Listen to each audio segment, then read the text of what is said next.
तो यहाँ से हम स्टार्ट करते हैं मेकिंग ऑफ कॉन्स्टिट्यूशन का स्टार्टिंग का पार्ट। देखिए ये जो आप लोगों को थ्योरी बताई जा रही है ना हिस्ट्री की, आप लोग किसी भी ईयर के क्वेश्चन पेपर उठा के देख लीजिए, चाहे यूपीएससी के उठा के देख लीजिए, चाहे एसएससी के उठा के देख लीजिए, चाहे बैंकिंग के उठा के देख लीजिए, आप लोगों को इसमें से हर एक एग्जाम में बहुत सारे क्वेश्चन मिलेंगे और ये सारे आप लोगों को यहाँ पर मैं इसमें कवर करके चल रहा हूँ। आप लोगों को कुछ भी नहीं छूटेगा यहाँ पर अगर आप लोग अच्छे से इन लेक्चरों को सुनते हुए चलेंगे।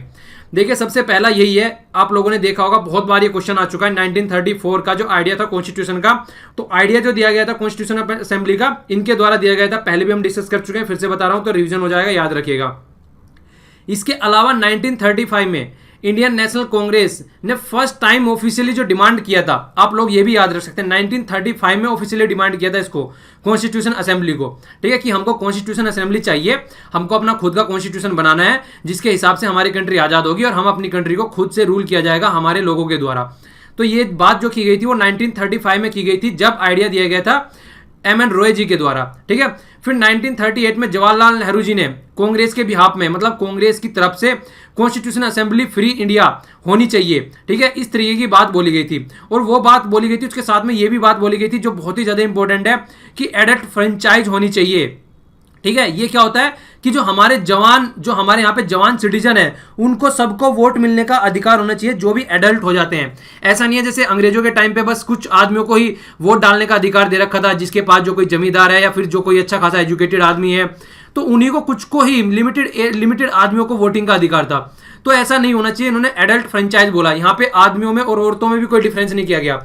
बहुत सी ऐसी कंट्री है वर्ल्ड की जहां पर इंडिपेंडेंट होने के बहुत सालों बाद भी औरतों को वोटिंग का राइट नहीं दिया गया, पर इंडिया में ये बात इंडिपेंडेंस से पहले जवाहरलाल नेहरू जी ने बोल दी गई थी। इसके ऊपर भी बहुत बार क्वेश्चन पूछा जाता है, ये भी आप लोगों को याद रखनी है। ओके, देखिए ये सारे छोटे छोटे फैक्ट हैं जो क्वेश्चन बन जाते हैं, आप लोग ढंग से याद करके चलेंगे तो सारी चीजें साथ साथ में चलती रहेंगी, बहुत आराम से चीजों को आप याद भी रख पाएंगे। तो जो डिमांड रखी गई थी इनके द्वारा, वो डिमांड को एक्सेप्ट कर लिया गया अगस्त तोफर के द्वारा। अगस्त तोफर के बारे में आप लोगों को यहाँ पे याद रखना है कि अगस्त तोफर में डिमांड एक्सेप्ट की गई थी जो कि 1940 में था।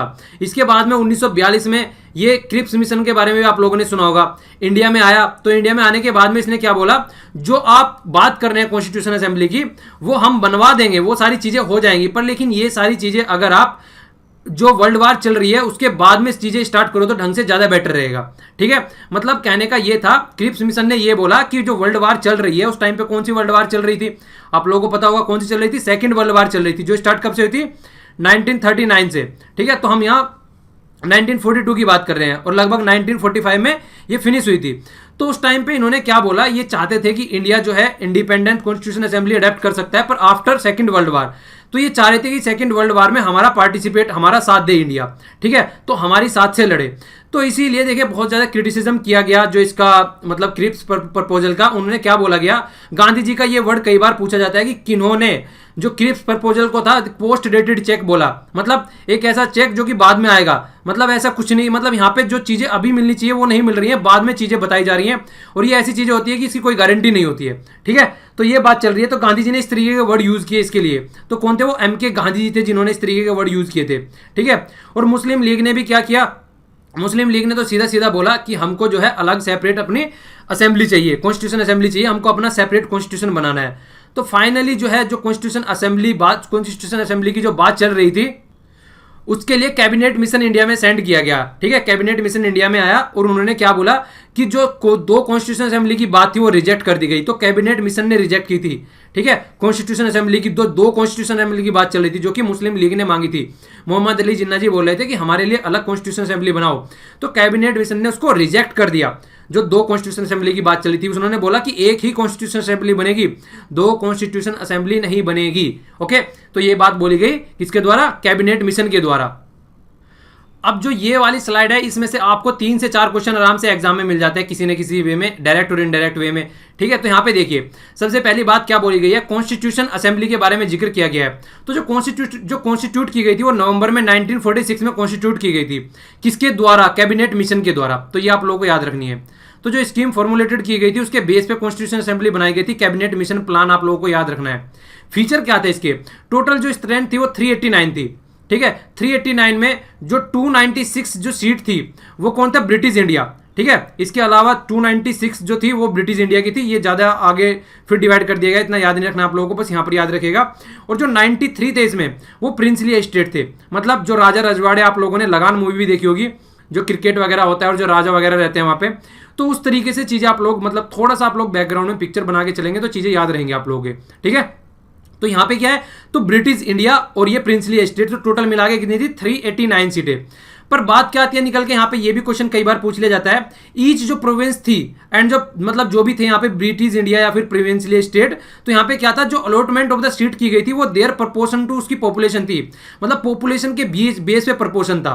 तो ये क्वेश्चन भी कई बार यूपीएससी में पूछा गया स्टेटमेंट के बेस में कि ऐसा था या नहीं था, ठीक है। तो आप लोगों को ये भी याद रखना है। इसके अलावा क्या था, देखिए जो 3 प्रिंसिपल कम्युनिटीज थी, जैसे मुस्लिम हो गया, सिख हो गया और जनरल प्रपोर्शन हो गया, फिर अदर, ठीक है। तो सारी कम्युनिटीज जो थी आप लोग समझ सकते हैं, एक साइड मतलब यहाँ पे डिवाइड कर रखा था, मुस्लिम अलग हो गए, सिख अलग हो गए और फिर जो जर्नल में आ गए इन दोनों को छोड़ के सारे, ठीक है। तो क्या था यहाँ पे, तो ये जो 3 प्रिंसिपल कम्युनिटीज थी इनमें क्या था, जो मुस्लिम कम्युनिटी के बंदे हैं वो मुस्लिम को ही वोट देंगे और जो सिख कम्युनिटी के बंदे हैं वो सिख को वोट देंगे और जो जनरल पॉपुलेशन है वो जनरल को वोट देगी। ऐसा नहीं है कि जनरल पॉपुलेशन मुस्लिम को और या सिख को वोट दे सकती है, मुस्लिम सिख को और जनरल पॉपुलेशन को वोट दे सकता है। तो अपनी अपनी वोट अपने अपने आदमियों को देनी है। इसी तरीके से हर एक घर में से एक आदमी खड़ा हो जाए, बस अपने अपने घर वालों को फॉलो करना है। तो इस तरीके से आप लोग इसको समझ सकते हैं। तो इस तरीके की कुछ चीजें करके चल रही थी, ठीक है। तो member elected by the their own community, मतलब हर कम्युनिटी का अलग मेंबर अपने आप को इलेक्ट करेंगे, ठीक है। तो ये बात बोली गई थी। अब एक बहुत इंपॉर्टेंट बात आती है, वो ये है, ये क्या है, यहाँ पे जो यूज किया जाता था, जो रिप्रेजेंटेशन का मेथड था, वो प्रोपोर्शनल रिप्रेजेंटेशन यूज की जाती थी। प्रोपोर्शनल रिप्रेजेंटेशन क्या है, ये वही रिप्रेजेंटेशन है जो आज की डेट में हम प्रेसिडेंट के इलेक्शन में यूज करते हैं। सिंगल वोट ट्रांसफर भी बोलते हैं इसको। हर एक कैंडिडेट, जिस दिन प्रेसिडेंट से रिलेटेड इलेक्शन के बारे में बात करूंगा वहां पे आप लोगों को ये मेथड में पूरे डिटेल में समझाऊंगा, ठीक है। बस आप ये समझ लीजिए कि एक आदमी जो है कई आदमियों को वोट डाल सकता है, सिंगल वोट ट्रांसफर यहाँ पे लिखा भी हुआ है, ठीक है। तो इस तरीके से ये होती है, आप लोगों को ये याद रखना है। और जो रिप्रेजेंटेशन, देखिए जो रिप्रेजेंटेशन ऑफ प्रिंसली स्टेट था वहां से क्या था, वो नॉमिनेटेड होकर आए थे, वहां पे प्रोपोर्शनल रिप्रेजेंटेशन भी नहीं थी, ठीक है, जो प्रिंसली स्टेट थे। इसीलिए जो होता है कॉन्स्टिट्यूशन असेंबली का कई बार क्रिटिसिज्म होता है। क्या क्रिटिसिज्म होता है, ये बोला जाता है कि जो कॉन्स्टिट्यूशन असेंबली है यहाँ पर, ये मानने के लिए तो बोल दिया कि हमारी असेंबली है, पर लेकिन यहाँ पे तो रिप्रेजेंटेटिव जो है वो नॉमिनेटेड होकर आए थे, तो इसीलिए इसका क्रिटिसिज्म होता है। वो भी हम लोग देखेंगे लास्ट में लेक्चर के कि क्रिटिसिज्म भी होते हैं कई तरीके के, तो वो भी आप लोगों का अलग से मिलेगा उसमें, ठीक है। कॉन्स्टिट्यूशन असेंबली का देखिए पार्शियली इलेक्टेड थी और पार्शियली नॉमिनेटेड थी, तो इस तरह का क्रिटिसिज्म देखने को मिलता है।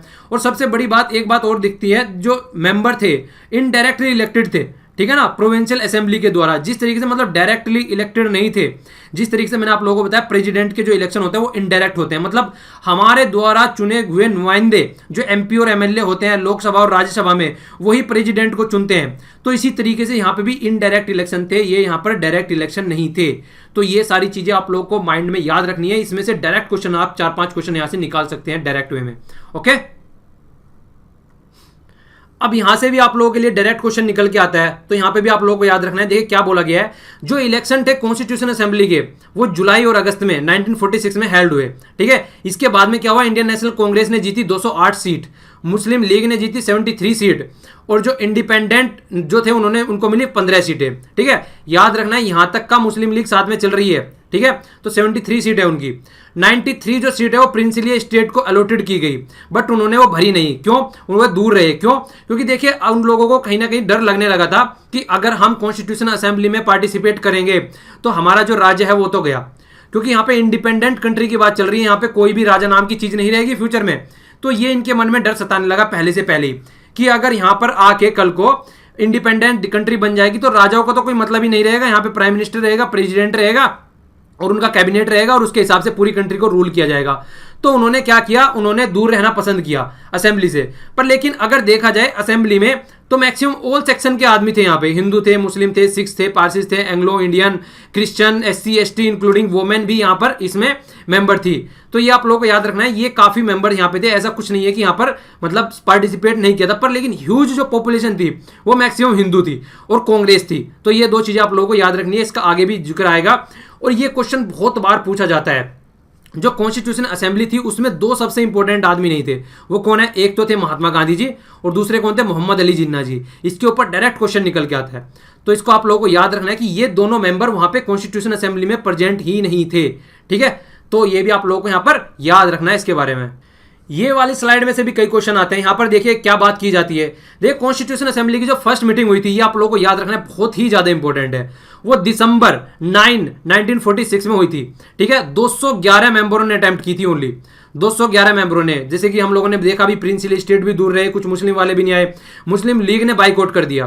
ठीक है, सेपरेट स्टेट की मांग करने लगे पाकिस्तान की, तो यहां पर उन्होंने बाइकआउट कर दिया। जब इसकी मीटिंग की बात आई 9 दिसंबर को, इलेक्शन में तो पार्टिसिपेट किया, याद रखना इलेक्शन में पार्टिसिपेट किया है, पर असेंबली तक नहीं पहुंचे हैं। ओके, इसके अलावा डॉक्टर सच्चिदानंद सिन्हा जो ओल्डेस्ट मेंबर थे, देखिए ये एक प्रैक्टिस की जाती है फ्रांस में, अगर देखा जाए तो जब स्टार्टिंग में कोई चीज स्टार्ट होती है तो जो फैमिली का या फिर कोई भी एक ओल्डेस्ट मेंबर होता है, मान लीजिए आप लोगों को कोई लीडर बनाना है, जैसे घर में क्या होता है, हम लोगों घर में क्या करते हैं, घर में एक आदमी को रख लेते हैं, मतलब कोई भी हमारे घर में जो बड़ा आदमी होता है उसको मुखिया बना देते हैं। तो इसी तरीके से जो मुखिया कह सकते हैं आप सच्चिदानंद सिन्हा जी को, इनको मुखिया बनाया गया। मुखिया बनाया गया स्टार्टिंग में, कब, इनको दिसंबर 9 में, ओल्डेस्ट मेंबर थे तो टेम्परेरी प्रेसिडेंट इनको चुना गया। तो इनका नाम याद रखना है मुखिया के तौर पर। क्यों?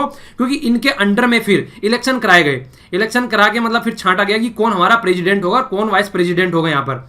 तो 11 दिसंबर को 2 दिन बाद ही फिर यहाँ पे कौन आगे चुन के आगे, डॉक्टर राजेंद्र प्रसाद जो प्रेसिडेंट थे, और HC मुखर्जी, इनका नाम याद रखना है, ये कौन थे, वाइस प्रेसिडेंट। तो 2 मेंबर चुन के आ गए यहाँ पे। ओके, और ये बहुत ही इंपॉर्टेंट नाम है ये, BN Rao was the appointed as the constitutional advisor to the assembly। ये नाम फिर से मैं आप लोगों को बोलता हूं, BN राव। अब बात आती है यहाँ पे ऑब्जेक्टिव रिजोल्यूशन, मतलब किस बेस पर कॉन्स्टिट्यूशन हमारा वर्क करने जा रहा है, किस बेस पर हमारा कॉन्स्टिट्यूशन आगे चलेगा। तो दिसंबर 1946 में जवाहरलाल नेहरू जी ने ऑब्जेक्टिव रिजोल्यूशन असेंबली में रखा था। ये हिस्टोरिक मूव आप इसको बोल सकते हैं। दिसंबर, देखिए यहां पर आप लोग ध्यान देकर चलिए, अगर ढंग से आप लोग ध्यान देकर चले, यहाँ पे ये देखिए यहाँ पे क्या बात की जा रही है, 9 दिसंबर की। फिर कब की बात की गई है, इसके अलावा 11 दिसंबर की। इसके अलावा हम कहाँ पहुंच गए, यहाँ पे 13 दिसंबर की। तो ये सारे सीरीज में चल रहे हैं। तो कभी कभी क्या आ जाता है, ये क्रोनोलॉजी में लगाने के लिए भी आ जाते हैं कि कब वो फर्स्ट प्रेसिडेंट चुने गए, टेम्परेरी, फिर असली कौन कब चुने गए, फिर ऑब्जेक्टिव रिजोल्यूशन कब आया।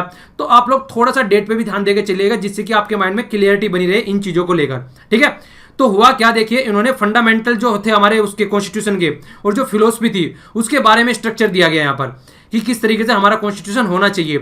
तो सबसे पहली बात जो बोली गई, देखिए इंडिपेंडेंट सोवरन रिपब्लिक होना चाहिए। ये सारे वर्ड आप लोगों को जब प्रीएम्बल में पढ़ाऊंगा सारों का ढंग से एक्सप्लेनेशन दूंगा, यहाँ पर हल्का हल्का सा बता देता हूं यहाँ पर भी।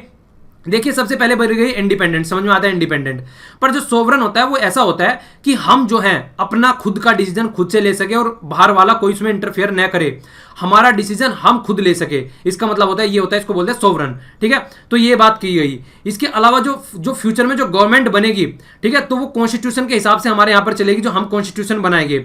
इंडियन टेरिटरी में जितने भी स्टेट होंगे या बाहर से कोई भी स्टेट अंदर आने की इच्छा रखता होगा, कोई भी इंडिपेंडेंट अगर स्टेट यहां पर आने की इच्छा रखता होगा, तो वो सारी टेरिटरी गवर्न की जाएगी हमारे कॉन्स्टिट्यूशन के द्वारा, और उसको यूनियन बोला जाएगा मिला के सबको। ठीक है, तो इस तरीके की बातें की गई यहां पर स्टार्टिंग में ही जवाहरलाल नेहरू जी के द्वारा ऑब्जेक्टिव रिजोल्यूशन में। ओके, फिर इसके अलावा क्या बोला गया, और यहां पर बोला गया कि देखिए जितने भी यहां पर सेक्शन है सोसाइटी के, सबको साथ में लेके चलना है। और देखिए जो यहां पर जो गवर्न किया जाएगा चीजों को, ऑथोरिटी जो यहां पर बनेगी, जो यहां पर एक गवर्नमेंट बन के आएगी, वो जो अपनी पावर ड्राइव करेगी वो यहां पे आदमियों से ड्राइव करेगी। आप लोगों ने सुना होगा कि जो जनता के द्वारा चुनी गई गवर्नमेंट यहां पर आएगी, मतलब rule by the people for the people. ठीक है, तो वो वाला जो कॉन्सेप्ट होता है वो यहां पर इंप्लीमेंट किया जाएगा। तो ये बात यहां पर स्टार्टिंग में ही बोली गई थी ऑब्जेक्टिव रिजोल्यूशन में ही। तो ये भी बात आप लोगों से पूछी जा सकती है डायरेक्ट। इसके अलावा जस्टिस, मतलब जस्टिस दिया जाएगा। सोशल, मतलब सोसाइटी में कोई भेदभाव नहीं किया जाएगा। इकोनॉमिक के बेस पे कोई भेदभाव नहीं किया जाएगा, और पॉलिटिकली भी कोई भेदभाव नहीं किया जाएगा। तो हर एक एरिया में सबको इक्वल माना जाएगा, चाहे लड़का हो चाहे लड़की हो, ठीक है, चाहे बच्चे हो, मतलब सबको जितना राइट मिलना चाहिए उनको सबको मिलेगा। ऐसा नहीं है कि एक सोसाइटी के एक हिंदू तबके को या मुस्लिम तबके को या फिर सिख तबके को ज्यादा दिए जाएंगे और दूसरे को नहीं दिया जाएगा। सारी जो माइनॉरिटीज या कम्युनिटीज जो डिप्रेस सेक्शन या अदर बैकवर्ड है, सबको साथ में लेके चला जाएगा। तो इसी तरीके से इंटीग्रेटिव बना के रखनी है जो हमारी एक कंट्री बनेगी उसकी। तो ये ऑब्जेक्टिव रिजोल्यूशन थे। ठीक है, सोवरन रहेंगे हम अपने लैंड, सी एंड एयर में, तो सब जगह हमारी सोवरेनिटी रहेगी, चाहे हमारा धरती हो, चाहे आकाश में हमारे ऊपर वाला जो आकाश है, और चाहे हमारे आसपास वाला जो सी है, हमको कोई भी वहां पर किसी भी तरीके से कोई इंटरफेयर नहीं कर सकता है। तो जो भी यहाँ पे चीजें चलेंगी वो लॉ के अकॉर्डिंग चलेंगी, जो कॉन्स्टिट्यूशन हम बनाने जा रहे हैं उसके हिसाब से चलेगी। ये बातें यहाँ पे ऑब्जेक्टिव रिजोल्यूशन में बोली गई। और हम विलिंग है, मतलब हम चाहते हैं कि वर्ल्ड के पीस में और एक तरीके से वेलफेयर ऑफ द मैनकाइंड में अपना पर मतलब अपना पार्टिसिपेट कर पाए। तो इस तरीके की बातें बोली गई। तो ऑब्जेक्टिव रिजोल्यूशन के बारे में आप लोगों को याद रखना है, जवाहरलाल नेहरू जी के द्वारा रखा गया था ये। फंडामेंटल फिलोसफी मतलब कॉन्स्टिट्यूशन किस तरीके से हमारा बनना चाहिए, वो सारी बातें यहाँ पे दी गई। तो ये एक आप लोग कह सकते हैं खाका तैयार किया गया कि कैसा कॉन्स्टिट्यूशन हमारा होना चाहिए। ओके, अब ये वाला पार्ट भी इतना इंपॉर्टेंट है जितना लास्ट वाले थे, और बल्कि मैं ज्यादा बोलूंगा इसको, और भी ज्यादा इंपॉर्टेंट है। देखिए क्या बात हो गई, जैसे जैसे चीजें आगे बढ़ रही थी सबको समझ में आ रहा था कि अलग तो आप लोग रह ही नहीं सकते, आप लोगों को मिलकर काम करना पड़ेगा। तो जो प्रिंसली स्टेट थे, जितने भी राजा रजवाड़े थे, सबने क्या करना स्टार्ट कर दिया, जो पहले दूर थे वो अब उन्होंने कॉन्स्टिट्यूशन असेंबली ज्वाइन करना स्टार्ट कर दी ग्रेजुअली, आराम आराम से। और अप्रैल 28, 1947 में जो 6 स्टेट थे उनमें से 5 तो ने असेंबली ज्वाइन कर ही ली थी। इसके अलावा क्या हुआ, माउंट बेटन प्लान आया। देखिए माउंट बेटन प्लान आया, उसके हिसाब से डिसाइड किया गया पार्टीशन ऑफ द कंट्री। ये भी आप लोगों को याद रखना है।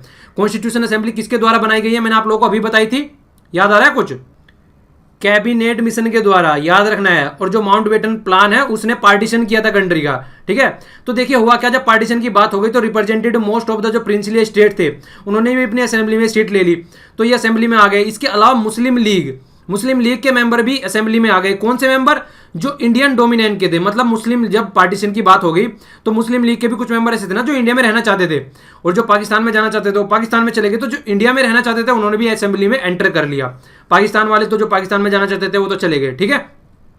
तो इंडियन इंडिपेंडेंट एक्ट में 3 चेंज आए। इसके चेंज क्या क्या थे, देखिए एक तो इसको फुल्ली सॉवरन बॉडी बना दिया, मतलब अपने डिसीजन खुद लेगी, अब कोई इंटरफेयर नहीं करेगा क्योंकि हम इंडिपेंडेंट हो चुके थे, ठीक है। तो अपना कॉन्स्टिट्यूशन अपने आप से फ्रेम करना है। इसके अलावा क्या हुआ, असेंबली को इंपावर कर दिया, क्योंकि इंडिपेंडेंट हो गए हम, तो असेंबली को इंपावर भी कर दिया। क्या इंपावर कर दिया कि जो ब्रिटिश पार्लियामेंट के द्वारा जो भी बात बोली गई थी, जो लॉ बनाए गए थे, उनको हम ऑल्टर कर सकते हैं, चेंज कर सकते हैं, अब उनका हमारे ऊपर कोई अधिकार नहीं है। इसके अलावा क्या किया असेंबली ने, असेंबली एक लेजिस्लेटिव बॉडी बन गई। लेजिस्लेटिव बॉडी मतलब ये रूल और लॉ बनाने वाली बॉडी भी बन गई। अब 2 फंक्शन हो गए यहाँ पे, ये आप लोगों को याद रखना है, बहुत ही ज्यादा इंपॉर्टेंट है। पहला तो यह है कॉन्स्टिट्यूशन बनाना है हम लोगों को, ये असेंबली कॉन्स्टिट्यूशन बनाएगी। तो जो कॉन्स्टिट्यूशन बनाते टाइम जो प्रेसिडेंट थे वो कौन थे, वो थे राजेंद्र प्रसाद, ठीक है। पर लेकिन जब लेजिस्लेशन की बात आती है, ठीक है, यहाँ पे कॉन्स्टिट्यूशन बना रहे हैं, पर लेकिन जब कोई लॉ बनाते हैं, जो लेजिस्लेशन बनाया जाता है जिस तरीके से आज की डेट में भी पार्लियामेंट में, तो उस टाइम पे चेयर कौन करता है, तो स्पीकर करता है। तो आप लोगों को याद रखना है इस टाइम पे चेयर किसने किया, जीवी मावलंकर। तो ये फर्स्ट स्पीकर थे। ये भी आप लोगों से कई बार क्वेश्चन पूछा जाता है। तो जो पोर्शन था कॉन्स्टिट्यूशन बनाने वाला, तो किया गया चेयर किसके द्वारा, डॉक्टर राजेंद्र प्रसाद के द्वारा। और जो इनेक्टेड द ऑर्डिनरी लॉ था वो किसके द्वारा चेयर किया गया, वो जीवी मावलंकर जी के द्वारा। तो 2 फंक्शन थे, ये कब तक चलते रहे, ये 26 जनवरी 1949 तक चलते रहे, वो 26 नवंबर, ठीक है, 26 नवंबर तक चलते रहे, जब तक कि कॉन्स्टिट्यूशन को अडेप्ट करने की बात नहीं आ गई। इसके बाद में ये इस तरीके के जो फंक्शन थे वो ओवर हुए, क्योंकि कॉन्स्टिट्यूशन तो बन गया। मुस्लिम लीग के मेंबर जो थे उन्होंने कॉन्स्टिट्यूशन, मतलब जो मुस्लिम लीग के मेंबर भी आप लोग देख सकते हैं जिस तरीके से जो कंप्लीट मेंबर थे, तो उन्होंने विड्रॉ कर लिया, मतलब दूसरे वाले जो पाकिस्तान जाने वाले थे उनकी बात चल रही है, ठीक है। तो बिल्कुल विड्रॉ कर लिया, जो हमने स्टार्टिंग में काउंट किए थे अब घट के आ गए यहाँ पे। पहले स्टार्टिंग में ये काउंट किए थे हमने, अब घट के कितने आ गए, 299 मेंबर रह गए यहाँ पे, ठीक है। ये 299 मेंबर रह गए, ठीक है, जो फिक्स किया गया कैबिनेट मिशन के द्वारा किया गया था, जो ठीक है, मैंने आप लोगों को बताया था कॉन्स्टिट्यूशन असेंबली फिक्स किसके द्वारा की गई थी, कैबिनेट मिशन के द्वारा। उसमें कितने मेंबर थे, 389। तो अब जो घटके रह गए वो 299 रह गए, ठीक है, क्योंकि वो जिसको जाना था वो यहां से निकल लिए। देखिए आज के लेक्चर में इतना ही। अब नेक्स्ट लेक्चर में आप लोगों को पूरा जो और भी ज्यादा इंपॉर्टेंट पार्ट है, ड्राफ्टिंग कमेटी से रिलेटेड सारी चीजें डिस्कस करूंगा। इसके अलावा क्या क्या मतलब क्रिटिसिज्म थे कॉन्स्टिट्यूशन असेंबली के, वो सारी चीजें डिस्कस करूंगा। और इसके अलावा जो लास्ट लेक्चर में क्वेश्चन पूछे गए थे उन सब का भी आंसर दूंगा। तो ये सब हम नेक्स्ट लेक्चर में देखेंगे। और उसी टाइम पर मैं आप लोगों को कंबाइंड पीडीएफ भी प्रोवाइड करा दूंगा। पीडीएफ आप लोग यहाँ से डाउनलोड कर सकते हैं या फिर यहाँ से डाउनलोड कर सकते हैं। दोनों का लिंक जो है आप लोगों को नीचे डिस्क्रिप्शन बॉक्स में मिल जाएगा। और देखिए फेसबुक पर जितना हो सके इसको शेयर कीजिए ताकि दूसरों तक भी फायदा हो सके। यार क्लास में जाके आप लोग अगर कहीं पे क्लास अटेंड करेंगे तो 40 से 50 हज़ार रुपये पे करेंगे आप लोग वहाँ पर। यहाँ पर फ्री में मिल रहे हैं, क्वालिटी की मैं गारंटी लेता हूँ, डिक्रीज नहीं करूँगा जरा सी भी। पर आप लोग चीज़ों में पार्टिसिपेट तो करिए। तो देखिए वही बात है, वही बात बोली जाती है कि जो फ्री में चीज़ें हैं उनको इस तरीके से मत चाहिए, वो फ्री में है। आप डेटा लगा के इसको देखते हैं, अपना टाइम इन्वेस्ट करते हैं, तो चीज़ों को अच्छे से देखिए, उनको एनालाइज कीजिए, यूटिलाइज कीजिए और दूसरे के साथ में शेयर भी कीजिए और रिवीजन जितना कर सकते हैं उतना कीजिए, ठीक है। तो फिर कल मिलता हूँ नेक्स्ट लेक्चर के साथ में। आज के लिए इतना ही और अभी कंटिन्यू रहेगा, ठीक है। Thanks a lot for listening. जय हिंद।